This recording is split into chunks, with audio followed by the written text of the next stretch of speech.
At the beginning of the movie, we see Samitha, an American high school student with East Indian heritage. Her mother, Purna, is determined to ensure Samitha continues to embrace her cultural traditions and show respect for her heritage. In contrast, her father, Inesh, is more lenient in this regard.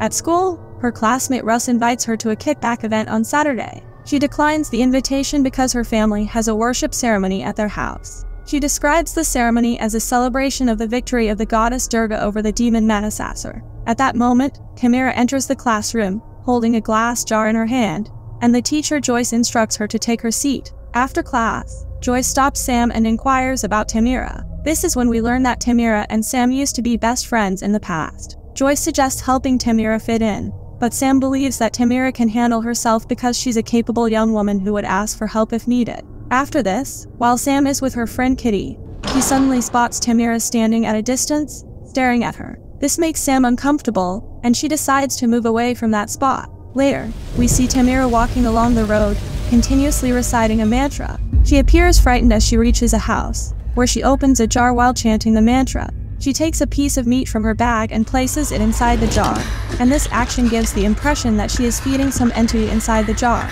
As she picks up the jar, it suddenly cracks, and the scene ends with Tamira screaming in shock. The next day, Tamira approaches Sam and expresses that she needs her help. She insists that Sam must listen to her and believe her. She then reveals that a supernatural entity from a story they were told as children actually lives in the jar. She acknowledges that Sam cannot see it, but it lives inside. Sam questions where she acquired this thing, to which Tamira responds that she found it at his house. The entity was calling her name and beckoning her. She believed she could contain it and attempted to satisfy its constant hunger with raw meat. However, the entity is growing stronger, and she is not powerful enough to keep it contained. Sam expresses her willingness to help Tamira and asks her to remain calm and share the truth. Tamira responds by stating that there is a monster inside the jar. Sam, seemingly in disbelief, calls her such a psycho. When Tamira holds out the jar towards her, Sam drops it, causing it to break.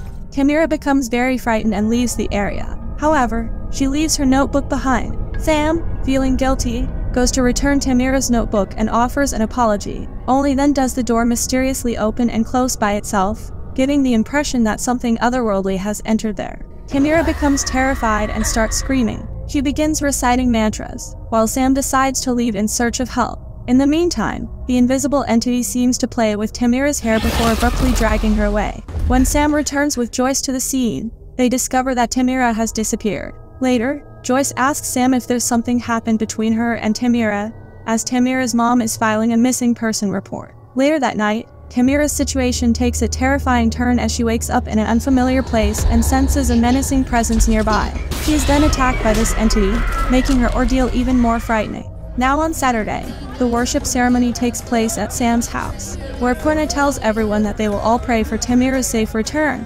Meanwhile, a woman prays that what happened to the Shohari family should not happen to their family. Sam finds this quite strange and asks her dad about it, on which he tells her that when they first met then they knew there was something broken about that family. It's like they were running from something in India. Then the boy Karen started talking to something that wasn't there. She rushes to her room and discovers that the book belongs to Karen Shohari. Only then does her mother come there and insists that she cannot skip the ceremony, and when she informs her father about this, he tells Purna to let Sam go and give her some space. Sam rushes to her school and attempts to read the book, but its old, damaged pages make it challenging. Within the book, she stumbles upon eerie drawings and a cryptic message that reads, "Trap it in a vessel and keep it inside." She then finds 7 numbers written on some pages and searches for the significance of these numbers in Hinduism. While doing so, she receives a text from Russ, and as she looks at her phone, she sees a reflection of someone behind her, even though there is no one actually there. After this, she goes to meet Russ, and he notices that she seems a little worried.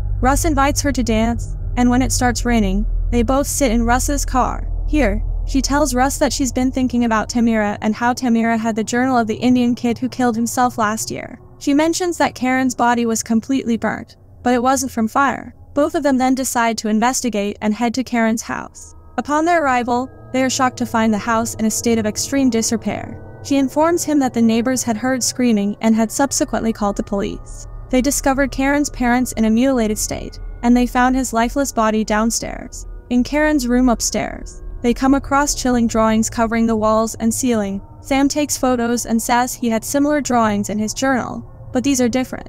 Russ asks is that thing coming out of the kid or going inside him. Only then do they hear police sirens, so they run away from there. But Karen's journal is left behind. Later that night, Sam is plagued by nightmares that abruptly jolt her way. She becomes even more terrified upon hearing an unsettling sound. Her eyes dart around the darkened room, and there, inside the closet, she spots two eerie, glowing eyes. Shivering with fear, she shines her flashlight towards the closet, but there's no one to be found. However, the moment she removes the light, those ominous eyes begin to shine once more. Her terror intensifies as the closet door swings open abruptly, and she wakes up from her sleep, gasping in fright. Later, she confides in her mom, expressing her deep concern that something truly terrible is happening to her. But her mom asks her what happened with Tamira. She questions why she doesn't bring her friends home or speak her own language, and why she seems to be striving to be like her friends. Sam questions her. Why did she even come here if she had to become a typical Daisy housewife, only cooking and cleaning? After this, she returns to Karen's house with Russ to retrieve the journal. While there, she confides in him about her past. She tells him that Tamira used to be her best friend when they were kids. However, as they entered high school, Sam desired to have more friends, so she told Tamira that it was time for them to try and fit in. Tamira, on the other hand, was content with their current friendship and didn't want to grow up. Sam could feel the judgmental gazes of others when she was with Tamira, and she grew to resent it. Russ reassures her, saying she is nothing like Tamira, and to comfort her, he kisses her. However, after a while, Sam starts hearing mysterious voices, as if someone is calling her. She feels compelled to follow the haunting voice, which leads her deeper into the house, where she encounters a growing cacophony of strange noises, and an irresistible force seems to be pulling her further in that direction. Meanwhile, outside, Russ comes face to face with the mysterious entity, and a sudden, chilling sound snaps Sam back to her senses. When she rushes out, she is horrified to witness the unseen entity brutally torturing Russ, ultimately leading to his demise. Later, when the police arrive at the scene, Sam notices that the onlookers are staring at her with eerie and unsettling expressions in their eyes. Meanwhile, the entity still keeps Tamira captive, and she summons the courage to venture out of the bathtub for the first time in many days. She is on the verge of making her escape, when suddenly the entity seizes her leg and yanks her back, foiling her attempt. The next day, Inesh tells Sam that they are not angry with her, but rather they just want to understand what happened. However, Sam abruptly leaves without sharing any information with them. That night, as Sam attempts to sleep in her room, she is startled by the sound of someone crying from outside. Anxious and alarmed, she ventures out to investigate and discovers her mother sitting outdoors, weeping. Her gaze then drifts to the fridge, where everything inside has gone rotten. Suddenly, she realizes her mother is behaving oddly. As her mother stands up, Sam is overcome with fear and falls to the ground. Sam comprehends that this is not her mother but some malevolent entity. It begins to crawl ominously toward her. In a desperate attempt to escape, Sam rushes for the door, but she finds it locked. The entity springs toward her, and Sam awakens from her nightmare, screaming in terror. The next day at school, Sam confides in Joyce, explaining that the police suspect an animal killed Russ, but she's convinced it was something else entirely. She firmly believes this entity is responsible for taking Tamira. Joyce questions why she's whispering, to which Sam replies that it is listening. She then says she doesn't fully understand what this thing is. Sometimes it's present, and then it's not there at all, but it often reveals disturbing visions in her dreams that feel all too real. Joyce suggests that she appears sleep-deprived and explains that a lack of sleep can lead to hallucinations. But Sam insists that what she's going through is real, describing the feeling of being consumed by everything she desires, yet unable to expel it from within her. Joyce asks how she can help. In response, Sam shows her a photo on her phone and explains that she's scoured the internet but hasn't found any information. Joyce asks her to send the photo to her, promising to look into it. At that moment, Sam becomes acutely aware that the entity has manifested in their vicinity and is creeping closer. Her eyes widen with fear, and she suddenly screams in terror as the entity appears behind Joyce and bolts from the scene without saying a word. Joyce turns around to see what alarms Sam, but finds nothing there. Later that night, Joyce calls Sam and shares her research. She explains that in Eastern Indian mythology, there's a demonic entity known as the Pishach. This entity thrives on negative energy and is notorious for being a flesh eater and a devourer of souls. To contain it, it must be trapped within a vessel, a specific type of container. While some swamis willingly take on the responsibility of becoming vessels, virtually any container can serve as one. Sam is surprised by this revelation and mentions that Tamira had found it trapped inside a jar. However, Joyce speculates that Sam might have absorbed these stories from her parents during her childhood, and the recent stress may have brought these stories to the forefront of her mind. Sam seeks answers from her mother,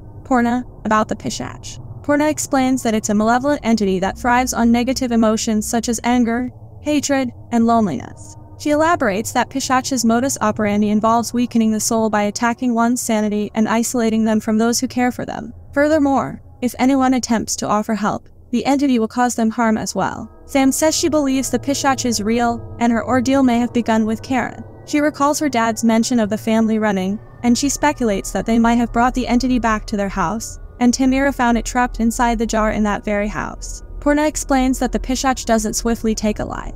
Instead, it devours its victims slowly over time, gradually wearing them down, and when it deems them ripe, it feasts on their very souls. As Sam opens the journal, she realizes that the Pishach takes a full 7 days to claim its victim's life, and today marks Tamira's final day. Purna warns Sam that if she were to face the entity by herself, it would lead to a gradual and excruciating demise, as the Pishach would slowly consume her soul from within until nothing remained. Sam says they have to do something, to which her mother gathers some things and tells her that to summon a dark spirit, they must make an offering. Back at Joyce's house, she starts to sense an eerie presence but initially dismisses it as a product of her imagination. However, her illusion is shattered in the next moment when the entity materializes right in front of her, confirming the very real and menacing nature of its existence. She runs out into the hallway, where the lights start turning on one by one on their own. Then suddenly an invisible force pulls her and starts dragging her away and throws her onto a showcase. Joyce reaches the locker room in an injured condition and hides in a locker, but the entity reaches there following her and starts trying to open the locker. Sam begins to sift through Karen's journal, hoping to find information about how he managed to trap the Pishach in that jar. In the journal, she discovers a peace prayer and, as Purna begins to recite it, the scene shifts back to Joyce, who is desperately attempting to escape the entity. She tries to call Sam, but her phone is in the bedroom. Joyce eventually comes face to face with the Pishacha, and it launches an attack, leaving her injured but sparing her life as it departs, intensifying the mystery and terror surrounding its intentions. Sam receives a voicemail from Joyce, and she confirms that it's real and urges her to run. In response to the heightened sense of danger, Purna arms herself with a knife, positioning herself protectively in front of Sam. They both witness someone attempting to open the door, only to discover that it's Anesh. Anesh, puzzled by the knife, inquires about it just before the Pishach launches its horrifying attack, ending his life right in front of Sam and Purna. Purna, desperately trying to save themselves, pleads with the entity to stop and guides it toward a nearby table, where they've left offerings for it. As the Pishach moves toward the table and discovers there's no raw meat, it topples the table in anger. It then starts advancing back toward Sam and Purna, and they begin reciting peace prayers. The power of these prayers seems to repel the entity, causing it to hit Purna and drive away from the house. Sam checks that her dad is alive and she calls 911 for help. She then follows her instincts and heads straight to Karen's house, believing that this is where the entity may have imprisoned Tamira. Upon arriving at Karen's house, Sam confronts the Pishacha face to face, but she bravely declares that she is not afraid of it. She starts moving toward the entity while reciting the peace prayer. As she advances, she notices that the Pishacha becomes disturbed by her actions. However, as she continues with the prayer, her hand begins to burn intensely, causing her to halt. Realizing the immense power of the entity, she attempts to retreat, but her strength wanes, and she collapses to the ground. The Pishacha suddenly vanishes from the scene. It then abruptly appears right in front of her, attempting to seize and drag her away.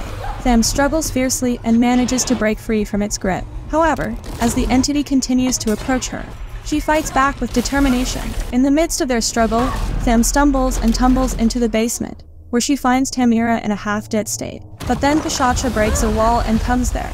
Sam opens a jar to trap the demon inside it, but she gets very scared after seeing his true form right in front of her. Pishacha then hits and throws her away, but Sam musters up her courage to fight him. However, the demon knocks her unconscious. After regaining consciousness in the basement, Sam is horrified to witness the Pishach standing menacingly close to Tamira, seemingly poised to consume her soul. Without a moment's hesitation, Sam seizes the jar and initiates the recitation of prayers. This halts the demon, but Sam's arms begin to burn intensely during the prayer.